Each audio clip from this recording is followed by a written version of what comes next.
Welcome everyone to In Your Best Interest, an ALM First podcast, a show that will explore common depository challenges, give you an insider's view of the latest market trends, and share stories and insights from industry leaders. I'm your host, Mike Ensweiler. I was just reading the January-February 2024 edition of Harvard Business Review magazine. The issue focuses on leadership in business, and one article in particular caught my attention. The quick summary stated, the biggest headache that global businesses confront today, not to mention their most considerable cost, is figuring out how to secure talent. No matter how large your company or how strong your brand is, the odds are that your organization is experiencing a talent crisis. And the numbers tell the story. In a March 2021 survey of 30,000 people from 31 countries, it found that nearly 41% of workers were considering leaving their jobs. In April of that year alone, 4 million workers quit in the United States. Although the so-called Great Resignation has eased, the number of jobs is growing globally. And it really hit home as I think about credit unions and banking.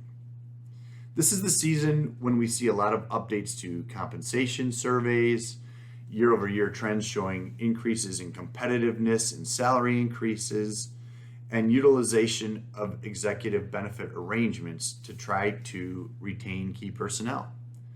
To put all of this in perspective and to get a firsthand look at what is going on in the financial services industry, I am joined today by experts in this area. My guests today are Deedee Meyers and Tom Sievewright. Deedee is the CEO of Deedee Meyers, and Tom is the Director of Executive Benefits at ALM First Executive Benefits. They work with and talk to CEOs, C-level executives, and boards of directors of financial services firms daily. With the integration of Deedee and ALM First, the two firms have a strong executive recruitment and compensation background, including executive benefit arrangements, and bring a perspective that I believe our listeners will be excited about. I'm speaking with them today to understand what the current environment looks like and give our audience some insights heading into the new year. Welcome, Deedee and Tom, to the show. Happy to be here. Thanks, Mike. Thanks, Mike.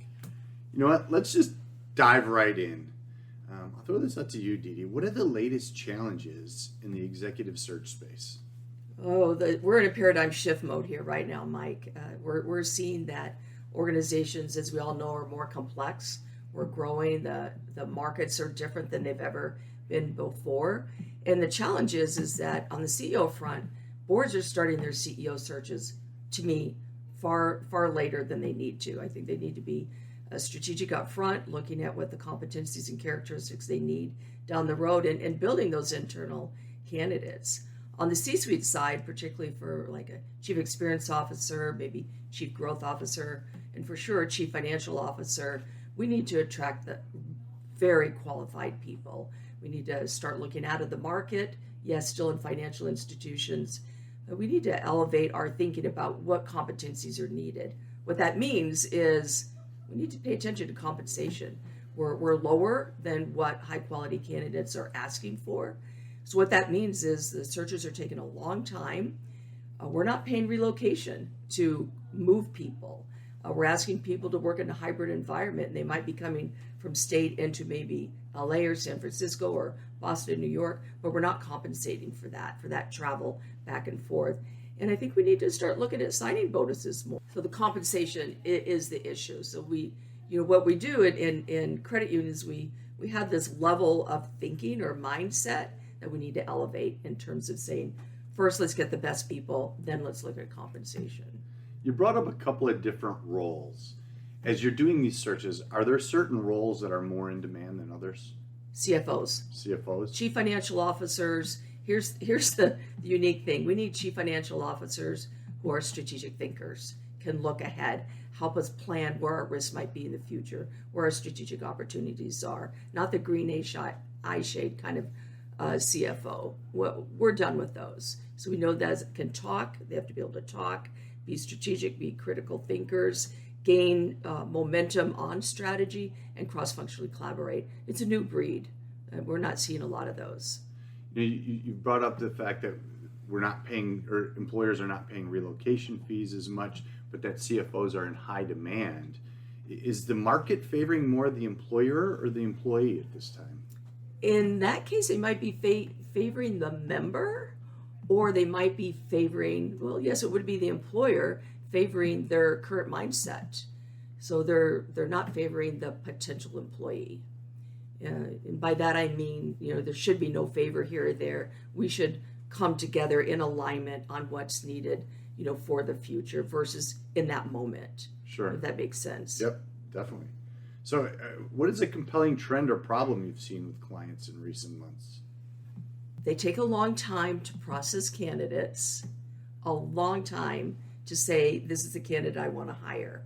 And then what happens, because those are good candidates, they're out looking at other roles. So this morning, I've been waiting 3 weeks for a client to get back on candidates. And one of the finalists said, hey, I have 2 other offers. I want this one though, but I have 2 other offers, so I need to make a move. So we need to create a sense of urgency that there's good people out there and we need to change our timeline. Is it historically, have you seen that institutions are looking for the ideal candidate and willing to wait versus what you're putting in front of them? They want the ideal candidate, but also what's going on is they want to make sure that candidate's going to fit into their culture. And what the challenge is, yes, they all say, let's get somebody that'll fit into the culture. But really what happens in human dynamics is as soon as you hire someone in, it's going to shift. And I'm not a believer that today's culture is going to take care of us tomorrow. So for me, we should be looking for people that help us add on and be accretive in our culture. Culture is so important. Oh, and I agree. Yes, I agree. So how do you retain and attract talent in this environment? I think it's a great point and a great question. And going off of what Deedee said is, once you have that ideal candidate, you want them to be with your institution. You want them to stay because, one, the cost of finding a new person, all that goes into that is more expensive, and it's difficult. So it's almost less expensive to retain. And I think the institutions are more and more looking at supplemental executive retirement plans. You look at the data.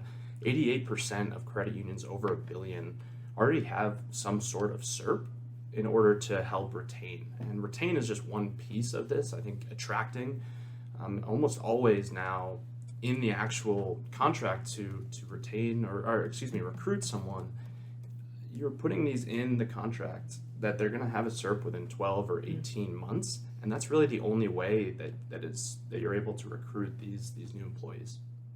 And so, as you look at the current landscape, I mean, how impactful are those comp arrangements? Like you said, not only in attracting these new employees, but also in retaining them. I mean, do you find that people in their current positions are sticking around? And if so, what's driving them to stick around? Are these existing plans effective in retaining key employees? Yeah, we're certainly hearing that anecdotally as we go out and travel and visit with clients. But also Peter Meyers on the team, he did some research into the last decade of new CEOs. And over the last decade of credit unions bigger than 250 million, there was about 650 or so new CEOs that were placed. And less than 10% of those actually were CEOs at another institution. So we might not be able to directly correlate that because they had a split dollar or some sort of SERP at their previous institution, they're not leaving because of that, the 90%ers that actually weren't CEOs before. But I think we can certainly make that correlation that these plans are working. The current CEOs in the industry aren't moving to other CEO jobs because they're satisfied with where they are. So, and that's really interesting. In what ways can these executive benefit plans align with the mission and values of credit unions and the strategic trajectory of the organization? Well, one way to look at it, Mike, in terms of the strategic focus of the organization is, when we do a search, we really want to understand where's the organization going. Of course, where does it come from? Where is it going? What did they dream and hope for the future? Are they looking to do mergers and acquisitions, expand geographically, bring on new segs, whatever that is? So we're seeing some boards who say, no, we're fine where we are. We're not going to really change. We're going to hold status quo. we don't believe in all that hype that we have to be stronger. They just status quo. Then I can see that they probably wouldn't be very competitive to attract the highest performing candidates. But those boards, and there's some really sophisticated ones out there now, they want the best for the member. They want CEOs who are going to help drive change in a meaningful way, both strategically and organically. They're willing to pay up. They will make some good packages and offers for the candidates. And what I'm noticing there is it's more about bringing the right person on than what the money is. So they're focused on the right person to do the right thing versus nickel and diming here and there. It just makes it so easier to attract the best. So I've attracted the best. I'm willing to pay up for these candidates. So how do credit unions determine performance metrics for executive compensation, and what incentives are commonly offered? So what we do is look at, for first 6 months, the new CEO's in there, we help the board establish what the metrics are. The first year, they're primarily more subjective because the CEO's getting their feet on the ground, and then we go. And then the next year would be clear metrics of success. And there's some standards out there. But we're also hearing more around culture, strong leadership modeling, being in the community. So we're seeing more of a blend of specific financial metrics with the qualitative subjective metrics, as well as the board CEO relationship. That's weighing in a lot these days. They have to partner really well there. And I'm sure these are pretty bespoke based on the institution and the executive and board composition. We see a lot around, of course, the standards, ROA or delinquency, I don't see CAMEL as much anymore, but that's really important too.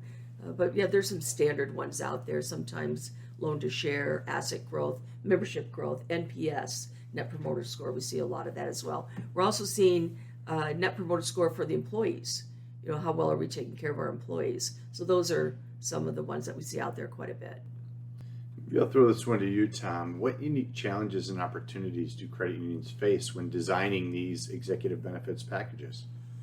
The most unique piece of the credit union versus some of the other industries are these loan regime split dollars. A lot of other industries aren't able to actually put together loan regime split dollars, so the opportunity to actually give your executive these long range benefits is really a plus for credit unions. And I think some of the challenges we hear are the cost. We get asked, what's the cost of actually putting in place a split dollar? And I think we hear a lot from some of our clients that they don't think there is a cost involved, which if designed correctly, they will get paid back that loan amount. But there is a cost, especially now with the liquidity environment we're in. These are long-range plans that can be on your books for 40 years. So the liquidity and the opportunity cost, not being able to have other investments, so that's where we get that opportunity cost. And in this current environment is the AFR. When a credit union provides a loan to an executive, they're forced to charge a minimum interest rate, which is what the applicable federal rate is. And if you look at year-over-year data, the applicable federal rate has risen significantly, which has also caused the amount of the loan that needs to fund these plans to continue to rise. So it's becoming more and more difficult for institutions to actually put these plans in place. If they do put them in place, then it's a lot more expensive than it was at this point last year. One of the things that we've seen, one of the trends is that historically, 10 plus years ago, credit unions, when they were putting these plans in place, there's a heavy emphasis on 457 plans. And we've seen that has really balanced out. There's been a migration to add, Tom, more of what you've been talking about, these loan regime split dollars. So are you, in terms of asset size, are you noticing any trends as institutions get bigger, as they merge? What have you seen there? Yeah, Mike, it's a good point. And in the grand scheme of things, split dollar plans are relatively new to the credit union space. They've been around just over 15 years, and a recent study that just came out mentioned that just under 50% of credit unions have at least one split dollar plan, and that number has continued to rise, and we're really seeing that as you get into that 1 billion and even more, probably 3 billion and larger, we're seeing that more and more credit unions are going past the C-suite. At over 1 billion, 75% of institutions have at least 2 members of the C-suite that have a plan, and then above 3 billion, that goes up to 90%. So we're seeing that more and more institutions are going past their typical CEO, CFO, COO, and we're even seeing sometimes into the VPs. And Deedee, you probably see that in terms of a succession plan. We have, absolutely, because retaining that mid-level talent is so important right now. So and that makes, especially what you said earlier, Deedee, that makes a whole lot of sense with the challenge of really retaining your key employees.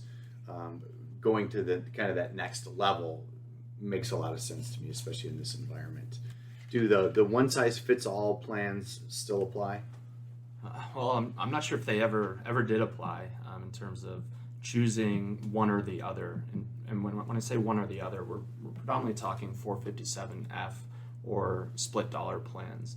And I think the way we look at it is we want to understand the goals of both the executive as well as the institution. The executive might be a 40-year-old executive who doesn't plan to retire until they're 65. So you look at quite a long time horizon before they actually see that benefit. So if we're just going to put them into the same split dollar that a 50-year-old executive might think is a good benefit for them, those are 2 different scenarios. So we really want to look at it from what's important to retaining this executive, but also from an executive's perspective, what's going to keep me at this credit union? Is it seeing a benefit in 25 or 30 years? Or is it maybe when my kids go to college, am I going to see a benefit? Because there's just a lot of different varieties, and what's important to me might not be important to you. So I think it's just about understanding your goals and understanding what's going to keep both parties happy. Yeah, that makes a whole lot of sense. Deedee, and open positions that you're trying to place, how or what are you coaching boards and committees on what to do to put together a strong package? Great question. We're coaching and advising to develop and use a compensation philosophy. Compensation philosophy is a written statement that enumerates and explains, here's our process to set compensation values. Here's a frequency of refreshing the data. Here's how we want to reward our CEO and why.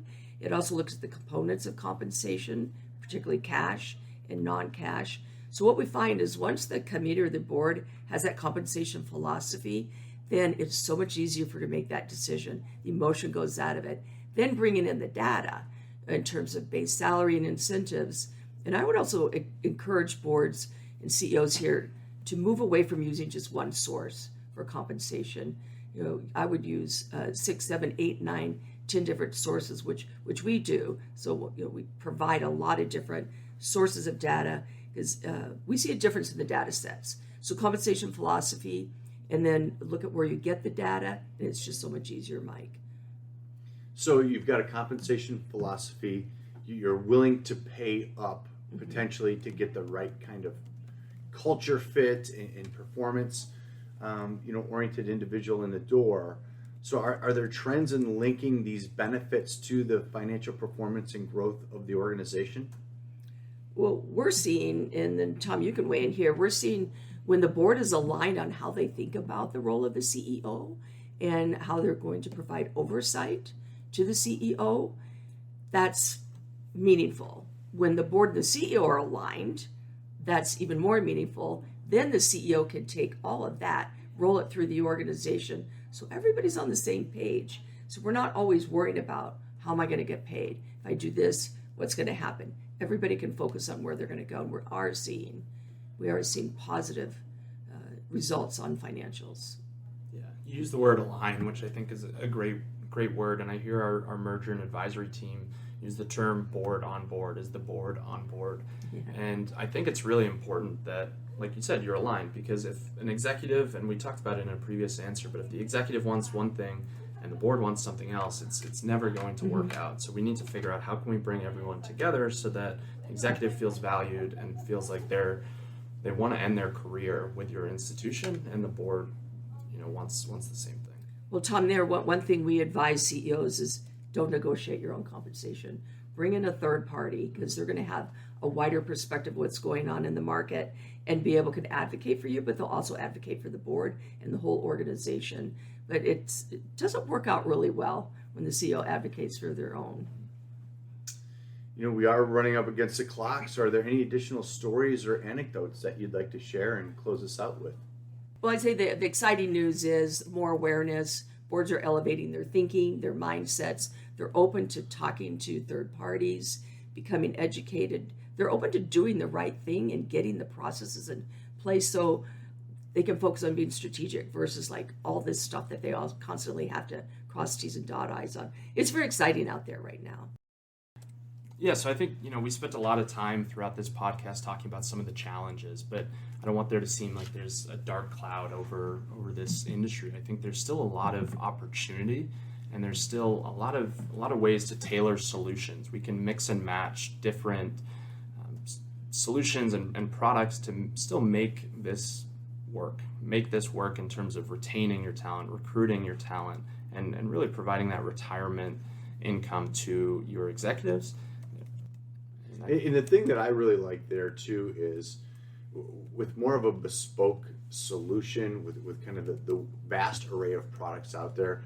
We all know there's certain people that are heavy one way or the other, but being able to mix and match these things seems like it's in the best interest of the members first and foremost. It's in the best interest of the institution, and at the end of the day, it's in the best interest of the executive. Yeah, I think we used to see it's a one size fits all.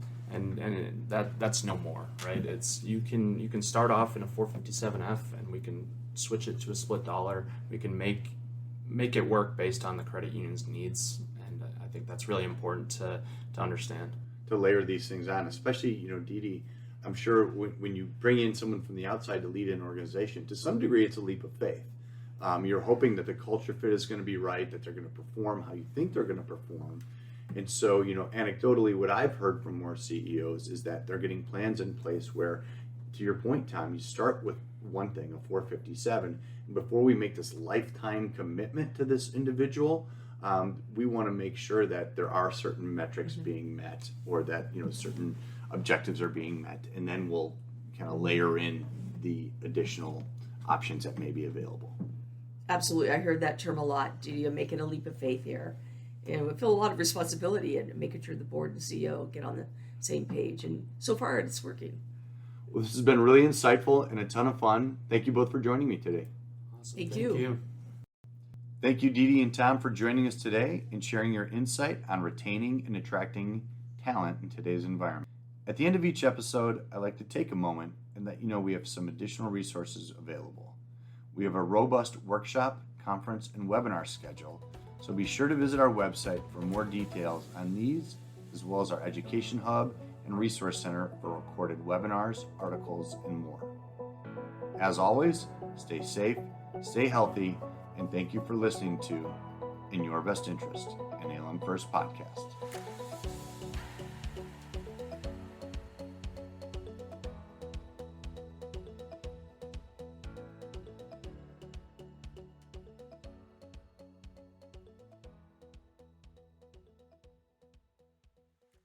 The content in this podcast is provided for informational purposes and should not be relied upon as recommendations or financial planning advice. We encourage you to seek personalized advice from qualified professionals regarding all investment decisions. Current and future holdings are subject to risk, and past performance is no guarantee of future results. Podcasts should not be copied, distributed, published, or reproduced in whole or in part. Information presented herein is for discussion and illustrative purposes only, and is not a recommendation or an offer or solicitation to buy or sell any securities. The views and opinions expressed by the ALM First Financial Advisor speakers are their own as of the date of the recording. Any such views are subject to change at any time based upon market or other conditions, and ALM First Financial Advisors disclaims any responsibility to update such views. These views should not be relied on as investment advice, and because investment decisions are based on numerous factors, may not be relied on as an indication of trading intent on behalf of any ALM First Financial Advisors product. Neither ALM First Financial Advisors nor the speaker can be held responsible for any direct or incidental loss incurred by applying any of the information offered. ALM First Financial Advisors is an SEC-registered investment advisor with a fiduciary duty that requires it to act in the best interest of clients and to place the interests of clients before its own. However, registration as an investment advisor does not imply any level of skill or training.